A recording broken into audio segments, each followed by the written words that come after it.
शेंगदाणे भाजत आहे आणि मी काय भाजी बनवायची ते पण तुम्हाला आता सांगणार आहे. म्हणजे पहिले शेंगदाणे भाजी वगैरे घ्यावी आणि नंतर भाजीचं बघा.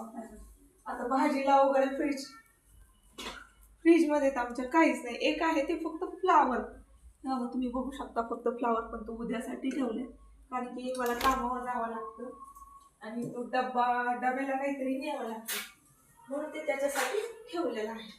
आणि आता मी करताय शेंगदाण्याचं झिरकं. आता तुम्ही याला झिरकं म्हणू शकता किंवा आमटी पण म्हणू शकता. म्हणून कांदा वगैरे त्याच्यासाठी चिरायचं. माती तर शेंगदाणे वगैरे भाजते आणि आज बाजरीच्याच भाकरी बनवणार आहे. शेंगदाणे भाजून झाले की बाजरीच्या भाकरी पण करून घेते म्हणजे तापलेल्या तव्यावर आपल्याला लगेच भाकरी पण होऊ शकतात. आणि आता मिरच्या बघितल्या तर तुम्ही 4 मिरच्या आणि लसूण थोडं, कारण की आमच्या बाळाला जास्त तिखट खायचं सांगितलेलं नाही डॉक्टरांनी, कारण की त्याची तब्येत खूपच बिघडली होती मध्ये त्याच्यामुळे. भेटूया नेक्स्ट ब्लॉग मध्ये.